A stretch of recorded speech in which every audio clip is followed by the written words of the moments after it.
Ya, selesai. Terima kasih Pak Luhut, terima kasih solusinya, terima kasih banyak. Seruan doa bersama untuk Abdi Slank kian menggema di lini masa. Pun dari panggung ke panggung, para personil Slank juga terus mengajak para Slankers mengaturkan doa untuk kesembuhan Abdi yang kabarnya kembali terpuruk. Abdi Slank kabarnya sudah sebulan lebih terbaring di ranjang, dirawat intensif di salah satu rumah sakit akibat serangan penyakit serius bernama autoimun. Jadi Abdi masuk rumah sakit itu sejak 18 September. Itu karena kondisi ginjalnya hasil transplantasi 9 tahun yang lalu itu mengalami gangguan. Atau tepatnya ada serangan autoimun, ya, kalau dalam istilah medisnya itu IgA nephropathy. Nah, serangan itu membuat ginjal Abdi yang hasil transplant itu menjadi lemah.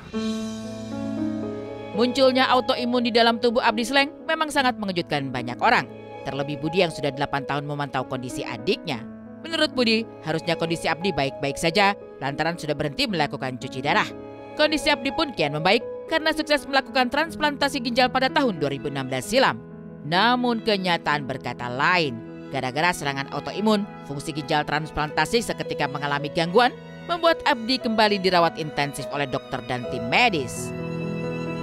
9 tahun yang lalu, Profesor Endang yang menangani transplantasi ginjalnya Abdi di RSCM Jakarta itu sudah mengatakan bahwa kondisi ginjal ini itu hasil transplantasi ini tuh bisa awet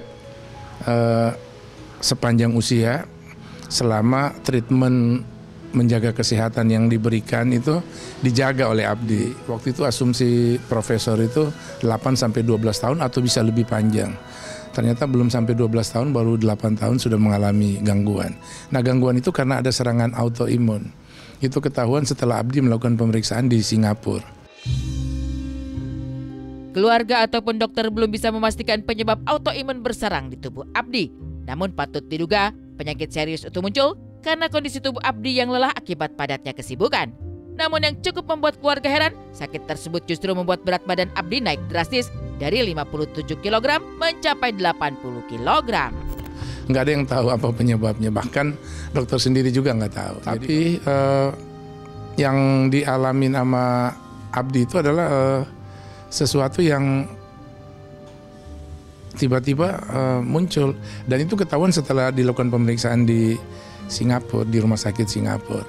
Nah, saat Abdi ke Singapura itu dia ngerasa kondisinya kurang fit. Salah satu yang membuat kondisi Abdi itu kurang fit adalah tiba-tiba cairan di tubuhnya itu bertambah. Air bertambah. Kenapa? Karena air yang diminum itu tidak bisa diolah oleh tubuh, tidak bisa diolah oleh ginjal.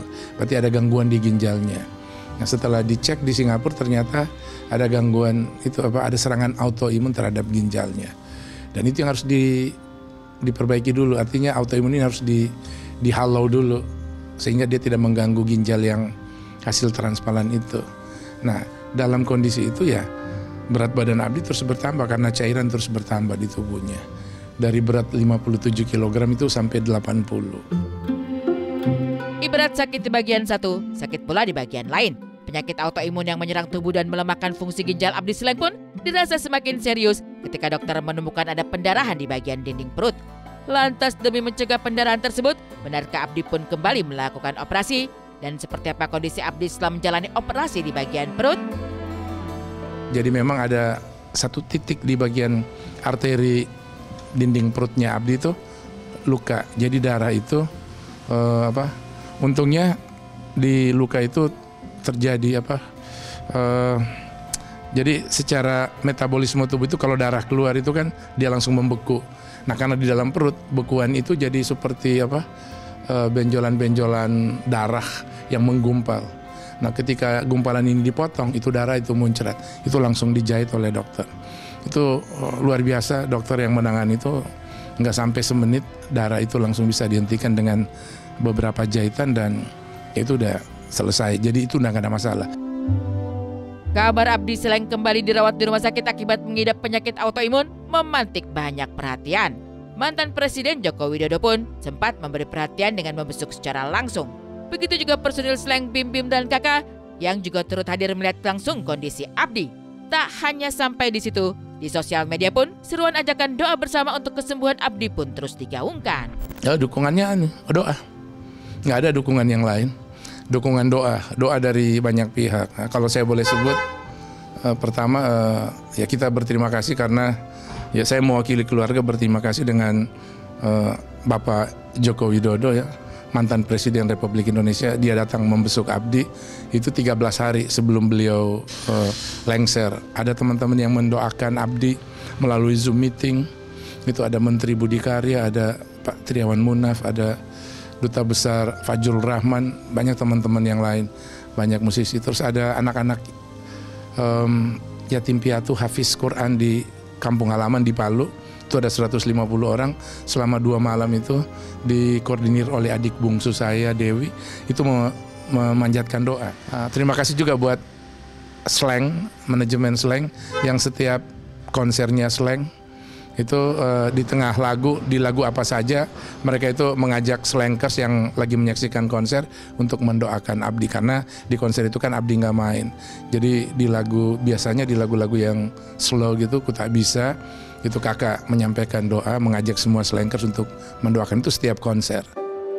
Banyak orang berharap Abdi cepat pulih, begitu pula Lanis, putri kecil Abdi.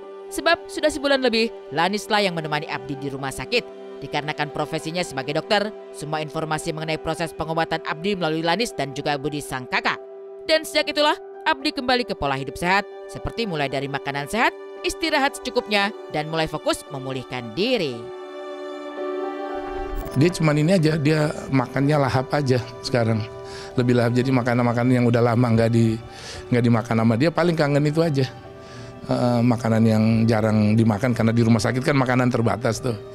Nah, jadi alhamdulillah hari ini udah bisa makan apa aja oleh rumah sakit. Yang penting makanannya bersih, sehat, tidak menggunakan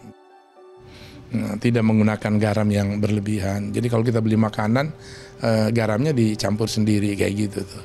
Nah, itu yang rutin yang dilakukan. Jadi Abdi tuh diet tentang kondisi ginjalnya tuh dari 2015 ketika dia udah tahu. Dari 2010 sebetulnya dia udah tahu tuh ada punya masalah di ginjal, jadi dia udah diet tuh. 2015 itu awal serangan gagal ginjal itu, lalu kemudian operasi. Sekarang kegiatannya Abdi itu tidak diberikan kepada orang lain di luar keluarga, tapi diberikan kepada saya, kepada putrinya Dr. Alanis, terus ada 2 orang asistennya dia. Jadi ada berempat kita itu. Semua hal yang berkaitan dengan kebutuhannya Abdi, teknis, non-teknis, apapun itu lewat kita, termasuk hubungannya dengan komunikasi dengan luar. Misalnya untuk komunikasi dengan Slank, lewat saya dan beberapa yang lain. Pergolakan Abdi melawan penyakit autoimun juga menjadi perjuangan bagi Ashanti. Autoimun yang menyerang tidak hanya membuat tubuh Ashanti lemas, tapi juga sempat alami gatal-gatal. Berkali-kali ambruk dan jatuh sakit, istri Anang Hermansyah ini juga menjalani berbagai metode pengobatan. Pada tahun 2023, Ashanti terbang ke luar negeri menjalani pengobatan di salah satu rumah sakit ternama di sana. Hari ini lagi mau diperiksa, di CT scan semuanya. Tuh. Habis infus tadi copot, harus dipasang lagi karena infusnya hilang, jalurnya.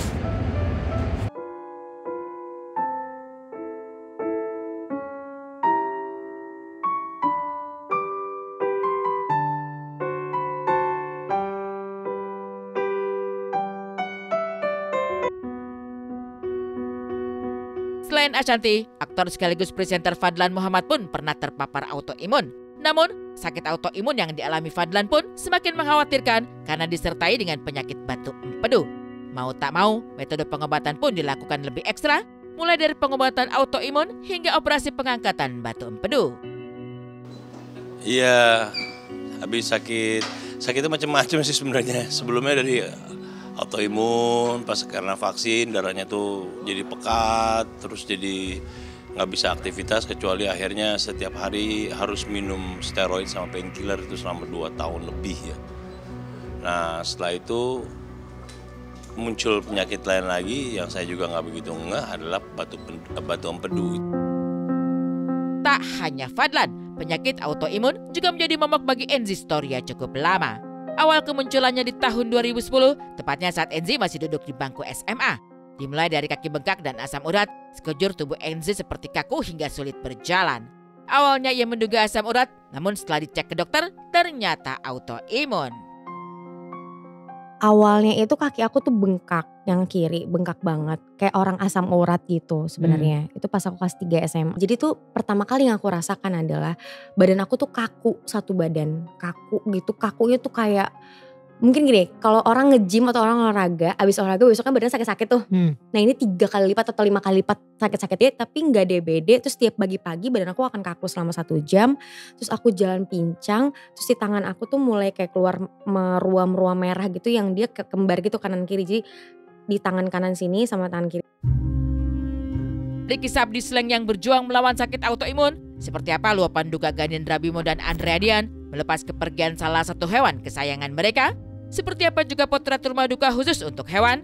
Saksikan sesaat lagi hanya di Insert Investigasi.